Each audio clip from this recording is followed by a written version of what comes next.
Bonjour à toutes et à tous, bienvenue pour un nouveau numéro de ma série vidéo. Aujourd'hui, un focus sur le fret ferroviaire. Je me trouve devant la gare de triage de Bègles-Lourcade pour vous en parler parce qu'il y a une actualité. C'est la liquidation programmée du fret SNCF par le gouvernement français. Alors qu'est-ce que le fret? D'abord, le fret ferroviaire, c'est tout simplement le fait de mettre des marchandises sur des trains pour les transporter avec un impact environnemental bien moindre et un trafic routier qui diminue, en tout cas en termes de camions. Le fret, c'est aussi ces infrastructures qui allaient et qui vont encore, mais de moins en moins, jusqu'à la porte des entreprises pour permettre à ces entreprises de la sidérurgie, de l'agriculture ou encore de la chimie, j'en passe, et d'autres, de charger directement leurs marchandises sur les trains à la porte ou même dans les entreprises. Et c'est ça, aujourd'hui, qui est entièrement remis en cause.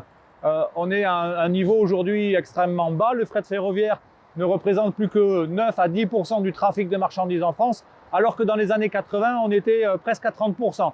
Et donc ce drame, il n'est pas le fruit du hasard, mais de politiques qui ont notamment, pendant des décennies, pris la décision d'investir jusqu'à 6 fois plus en moyenne dans le routier, dans les infrastructures routières, des autoroutes, des routes, que dans des infrastructures ferroviaires. Mais il y a aussi la question réglementaire, puisqu'on voit que des décisions politiques ont permis au fret routier d'être concurrentiel, notamment avec le passage du 38 au 44 tonnes, qui a donné encore un avantage supplémentaire aux camions et aux fret routiers. Dans le même temps, le fret ferroviaire, lui, a été abandonné et c'est par exemple un chiffre significatif depuis 20 ans, 15 000 km de voies ferrées qui ont été soit abandonnées, soit par défaut d'entretien ne sont plus utilisées.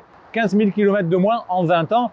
Vient par là-dessus aussi la libéralisation du fret sur injonction de l'Union européenne, c'est-à-dire en 2006, l'Union européenne a dit, la Commission européenne a dit non, mais le fret ferroviaire, c'est un secteur concurrentiel et donc il faut ouvrir à la concurrence la façon dont les marchandises sont transportées et faire rentrer des opérateurs privés sur notre réseau ferroviaire. Aujourd'hui, on franchit une nouvelle étape dans les injonctions de la Commission européenne puisqu'il est reproché à la France d'avoir subventionné de façon indue le fret ferroviaire à hauteur de 5,3 milliards d'euros. Par contre, sur la route, là, l'Union européenne ne dit jamais rien, même si on met des milliards d'euros dans les routes et les autoroutes comme la 69, ça pose de problème à personne. Donc du coup, la réponse du gouvernement français, je vous le donne en mille, c'est de dire, on va, plutôt que de rembourser ces 5,3 milliards d'euros, prendre l'option de liquider complètement fret SNCF en donnant une partie des infrastructures, en donnant une partie des locomotives, des moyens de personnel, en les mettant à disposition des opérateurs privés sur les lignes les plus rentables de fret SNCF. Donc on est en train de tuer littéralement fret SNCF, c'est la volonté politique, en donnant littéralement à la concurrence les bijoux de famille. Et tout ça, pour rappel, ça a été payé avec notre argent.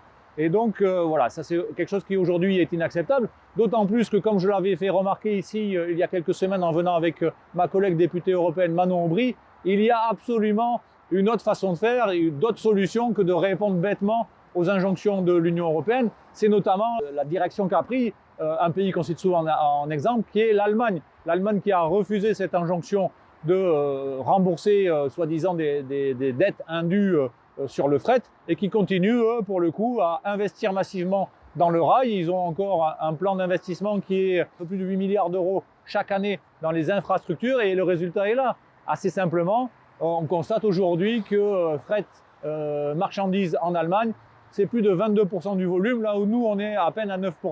Donc voilà un petit peu quelles seraient les alternatives. C'est pour ça que moi je me bats, c'est pour ça que mes collègues au Parlement européen continuent à se battre et se battront, y compris dans le prochain mandat européen, pour dire fret SNCF, c'est une entreprise publique d'intérêt général, puisque ça limite la pollution de l'air par les camions qui circulent à quelques mètres d'ici par dizaines de milliers chaque jour.